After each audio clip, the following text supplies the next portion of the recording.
कि बाहर कुछ भी करने से कोई फायदा नहीं है, अंदर से कि तुम इंद्रियों पे तुमने जीवन शुरू किया है और ये वास्तविक जीवन नहीं है। चंदन लगा लिए, दाढ़ी बढ़ा लिए, ये सब बाहर से। तो वो यहां से सवाल करती है, यहां से तुम चाहते हो यहां से करे, तो तुम पढ़कर भी जवाब नहीं दे पाते हो। यहां खोलनी है और सबको देखना है। खुद को बदलने के लिए तुम्हें मेहनत करना पड़ेगा, तुम्हें इस नीचे के स्तर से उठकर ऊपर आना पड़ेगा, साधना करनी पड़ेगी, तपस्या, तुमको मरना पड़ेगा।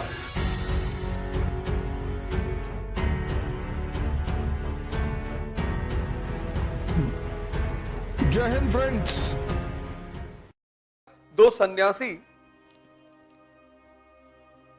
शाम के वक्त आश्रम वापस लौट रहे थे, तो शहर और आश्रम के बीच में एक नदी थी।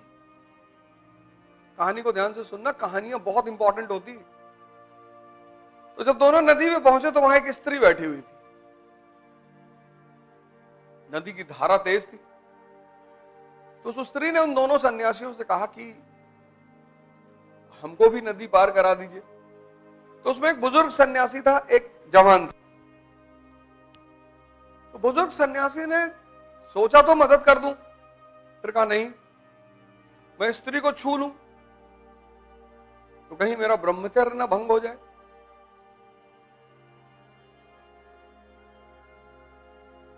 स्त्री खतरनाक तो है ही है, तो उसने सोचा कहीं मैं स्त्री को छू लूं तो मेरा ब्रह्मचर्य ना भंग हो जाए। तो उसने कहा नहीं नहीं यार, 30 साल से साधना कर रहे हैं, ये बवाल नहीं करना है। पानी में एंटर कर गए। जब वो बीच नदी में पहुंचा तो उसने सोचा कि यार मेरे साथ एक लड़का भी है, यंग आदमी। तो पलट के उसने देखा तो जो यंग सन्यासी था उसने स्त्री को अपने कंधे में बिठा रखा था। अब बाबा जी को तो आग लग गई शरीर।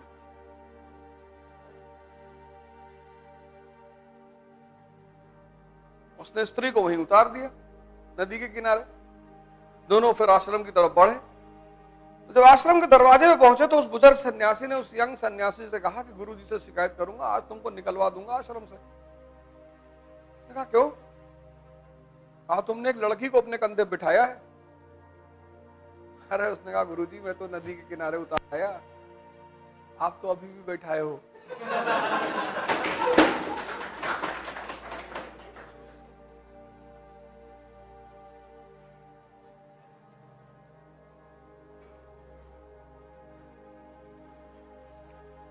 गुरु जी मैं तो उतार आया, अब तो है ही नहीं मेरे मन में। धर्म, अगर दुनिया में 100 लोग होंगे ना आज की डेट में, तो सिर्फ 2 लोग समझते होंगे कि धर्म का मतलब क्या है।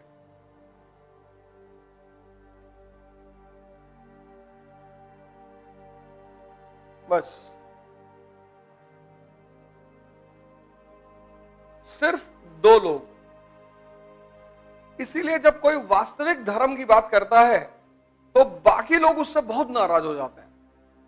तुम देखो जितने संत हुए, महापुरुष हुए, इनको बहुत लोगों ने मारा। अरे तुम हजरत मोहम्मद को देखो, ताइफ में कोई आदमी तुम्हारे मोहल्ले में आया है, तुम बस सोच के देखो, कोई आदमी तुम्हारे मोहल्ले में आया है और कह रहा भैया शांति से रहो, भाईचारे से रहो, उसको मारोगे? मत सुनो उसकी बात। लेकिन लोगों ने मारा, इस पे ध्यान दो। जीसस क्राइस्ट ने कहा कि मैं भगवान का बेटा हूं।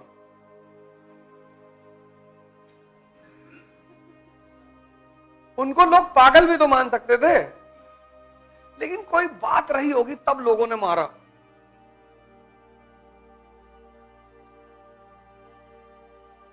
अगर लोग मार रहे हैं, तुम बस इमेजिन करो, तुम्हारे मोहल्ले में कोई आया, उसने कहा भैया मोहल्ले के लोग प्रेम से रहो, आपस में भाईचारा करके रहो, एक दूसरे का ख्याल रखो।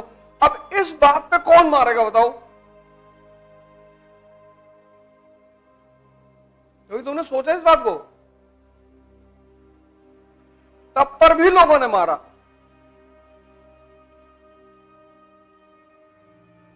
भाई कोई तुम्हारे मोहल्ले में आके ये कहे कि दूसरे की संपत्ति लूट लो, दूसरों की बहन बेटी के साथ बदतमीजी करो, तब तुम उसे मार रहे हो तो बात समझ में आ रहा है। जो तुम्हें अच्छी बात सिखा रहा है,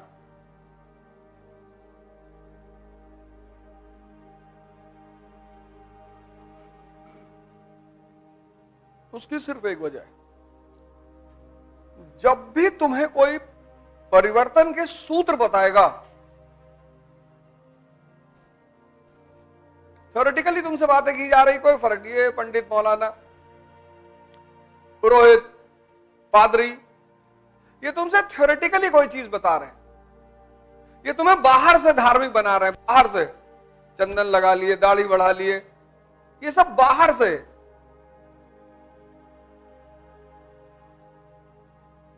लेकिन कुछ लोग जब आते हैं ना, तो वो तुम्हें अंदर से बदलने की कोशिश करते हैं। भाई बहुत लोगों ने सिद्धार्थ की तरह अपना घर छोड़ा, लेकिन सब बुद्ध थोड़ी बने। क्यों? सब बुद्ध क्यों नहीं बने? अंदर से चेंज नहीं आया। यही बात मैं बार बार तुमसे कहता हूं कि बाहर कुछ भी करने से कोई फायदा नहीं है। तुम चाहते हो कि तुमसे क्वेश्चन पूछा जाए कि मीर कासिम ने राजा बनकर कई बड़े बड़े सुधार किए, समझाओ। यह क्वेश्चन कहां किया जाएगा? स्कूल में। यह एनसीईआरटी का सवाल है, स्कूल का सवाल। जो पढ़ा वो जाने, हां जान गए। कॉलेज में क्या कहते हैं कि जो पढ़ा उससे सीखे। स्कूल का क्या एजुकेशन है? स्कूल का एजुकेशन है कि पढ़ो और जानो। कॉलेज की एजुकेशन कहती है कि पढ़ो और सीखो। और ये है यूपीएससी।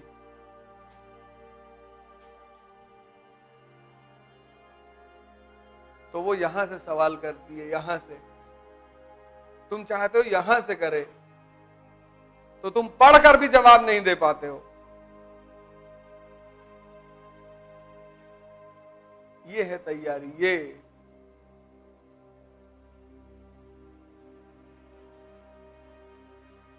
ये अनुभव की बात है। तो पढ़ा तो तुम्हें कोई भी दे, सिखाना बड़ी बात है। पढ़ तो तुम कहीं भी लो, एक से एक टीचर, और इतना पढ़ा देंगे कि तुम पाषाण युग में चले आओगे। टीचरों कमी है।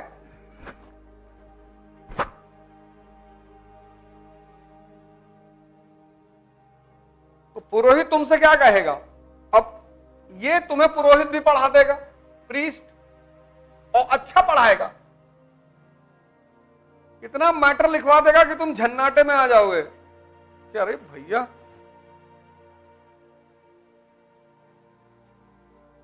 लेकिन ये क्या करेगा? ये तुम्हें वेद की बात नहीं करेगा। कबीर, ये एक फील्ड कबीरों का है जिनको समझ में आया है। यहां प्रीस्ट कोच के रूप में नहीं सक्सेसफुल होंगे।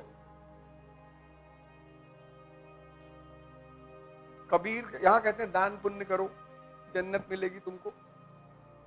तुमको कुछ करना ही नहीं, तुम्हें सिर्फ दान करना है। जो कमा रहे हो दे दो। ये क्या कहते हैं कि ये तन विष की बेलरी, गुरु अमृत की खान। साधना करनी पड़ेगी, तपस्या, तुमको मरना पड़ेगा। यही तो मैं तुमसे कहता हूं। तुमको चेंज होना पड़ेगा। तुमको, टीचर को तो पता ही है। ये क्या कहते हैं कि तुम चेंज मत हो, इसलिए इनके फॉलोवर ज्यादा होते हैं, क्योंकि खुद कुछ नहीं करना ना। इसलिए बाहर से कुछ छोड़ना उपलब्धि नहीं है, अंदर से। ये आज जो हिंदू हैं, ये बाहर से हिंदू हैं ज्यादातर, क्योंकि औकात है विष पी लें। ये जो बाहर मुसलमान है आज, ये बाहर से मुसलमान है। इनके अपने घर में लोगों को नहीं पूछते खाना खाए कि नहीं।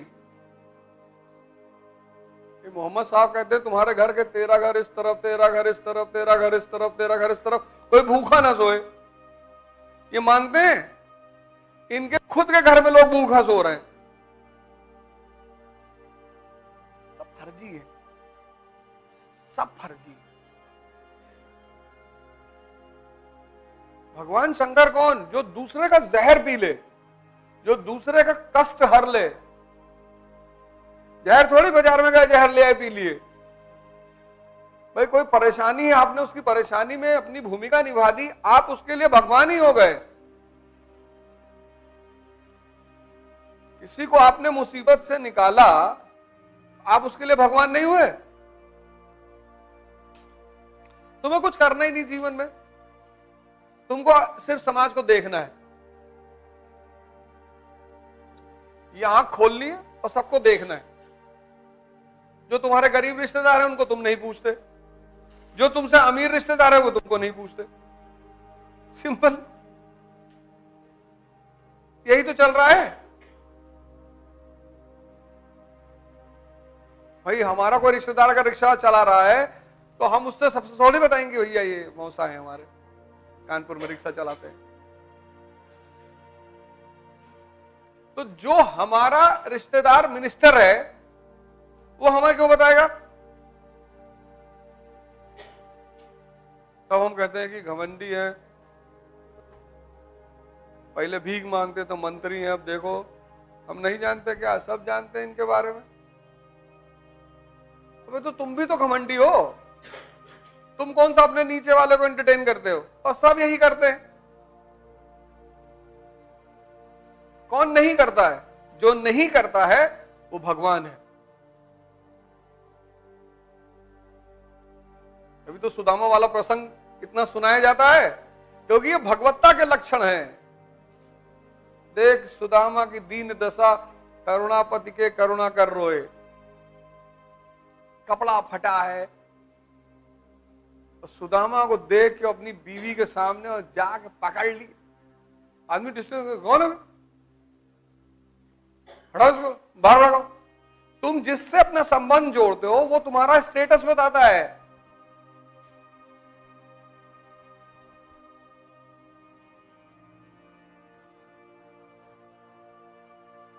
अभी तो भगवान है कृष्ण। तुम कभी किसी रिक्शे वाले गले मिले हो, उसके साथ बैठे हो? लेकिन भगवान राम, केवट ने नदी पार कराई, गले मिले, बैठे उसके साथ। तो चाहते हो तुमसे कोई पैसा ही ना ले? उनके पास नहीं है, बीवी की अंगूठी उतार के दे दी।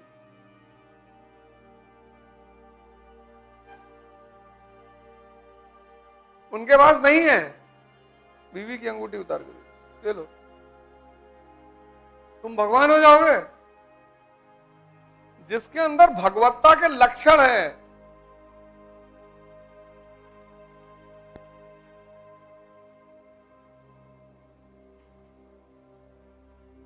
तुम अगर भगवान हो तो तुम तो 1 रुपया किसी को ना दो।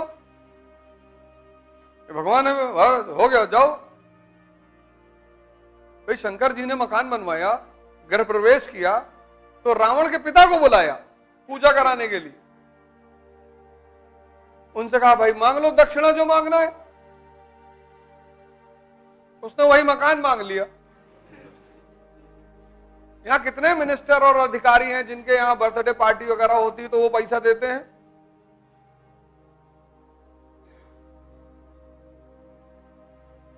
ऐसे तुम भी कल सत्ता में आ जाओगे तो नहीं तो आज नहीं हो तो आदर्श की बात करते हो, हम ये करेंगे, हम पैसा नहीं लेंगे। वैसे तुम सबसे ज्यादा लोगे और 2-2 रुपया मांग लोगे, कहोगे अच्छा पैसा नहीं, गुटखा ले आओ 4।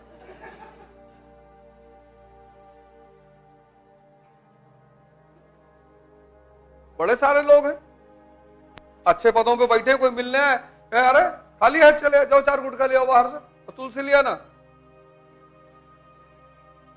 उनको शर्म नहीं आती, इतने बड़े बड़े पदों पे बैठे हैं वो। भगवान पैदा नहीं होते, भगवान बनते हैं।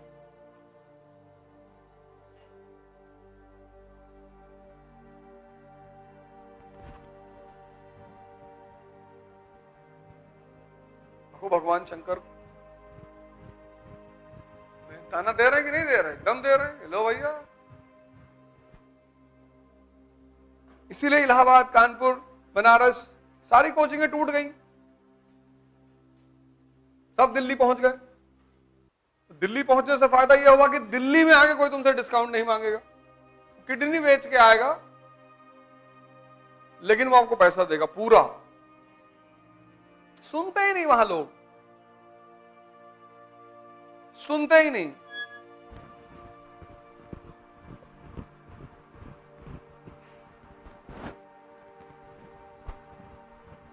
भाई पैसा नहीं है, क्यों तैयारी कर रहे हो?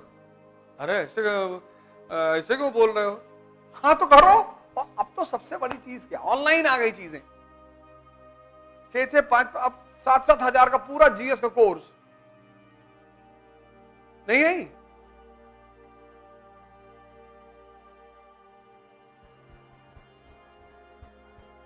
लेकिन पढ़ना नहीं है, यही तो राज है इस खेल का। प्रिपरेशन मतलब अपने सोचने की क्षमता का विकास करना। इसीलिए मैं तुमसे कहता हूं दिमाग पर ध्यान दो। और 5 साल बाद जिस तरह से 1970 में ड्रामा देखने का एक ही रास्ता था, पिक्चर हॉल। 1970 में, और 1970 में पिक्चर हॉल जाने पे लोग शर्माते थे, बड़ा बुरा माना जाता था। कभी कदार कोई मूवी देखने जाता था, और जाता भी था तो गमछा वमछा चद्दर उद्दर लपेट के आता था। घर वाले तो बहुत मारते थे अगर मूवी देखते पकड़ ले तो। 1990 में ये ड्रामा घर घर पहुंच गया, टीवी। 1970 से 90 तक संडे को एक फिल्म आती थी बस दूरदर्शन पे, और ऐसी फिल्म आती थी कोई देखता ही नहीं था। घड़े का चोर, पता नहीं किस जमाने में बनी है, क्या कहानी है, कोई देखता ही नहीं था। 2000 में ये ड्रामा हर जेब में पहुंच गया।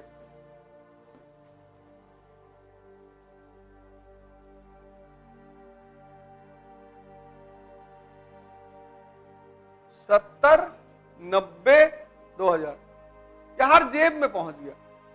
तुम 24 घंटे टीवी देख सकते हो। तो जब यहां आदमी बेचैन होता था तो ध्यान करेगा, पढ़ेगा, घूमेगा, एक्सरसाइज करेगा, टाइम है उसके पास, और ऑप्शन ही नहीं है। यहां वो हल्का सा परेशान होगा, यूट्यूब खोल लेगा।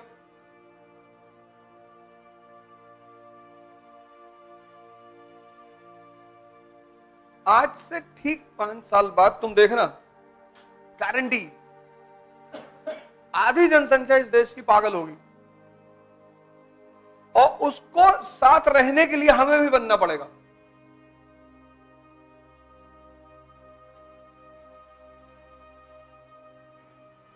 पागलों के साथ तुम बिना पागल हुए नहीं रह सकते। अगर कोई सामने ऐसे से नाच रहा हो, तुम नहीं नाच रहे हो, तो उनको डिस्टरबेंस हो जाती है, ये पागल है, और फिर वो तुम्हें बहुत मारेंगे। इसीलिए सोचने की क्षमता खत्म होती जा रही है, मनन करने की क्षमता, गलत सही देखने की क्षमता खत्म होती जा रही है। मतलब मन की जो शक्ति है ना, वो खत्म होता जा रहा है। तो धर्म जो है वो व्यक्ति को परिवर्तन करने की बात करता है। ये धर्म का फंडामेंटल फॉर्मूला है कि तुम इंद्रियों पे तुमने जीवन शुरू किया है, और ये वास्तविक जीवन नहीं है, तो तुम्हें साधना करनी पड़ेगी। हर धर्म यही कहता, हर धर्म।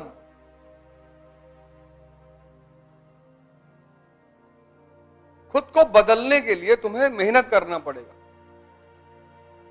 तुम्हें इस नीचे के स्तर से उठकर ऊपर आना पड़ेगा।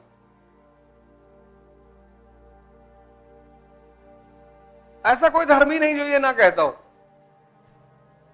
अब ये बात जिसको समझ में आ गई वो महान हो गया, उसका मतलब ही नहीं, उसके मन में किसी के लिए द्वेष ही नहीं,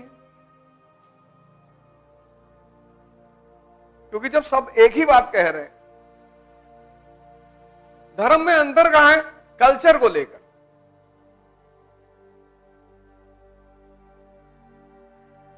धर्म में अंतर कहां है? कल्चर, क्योंकि कल्चर किस पर डिपेंड करता है?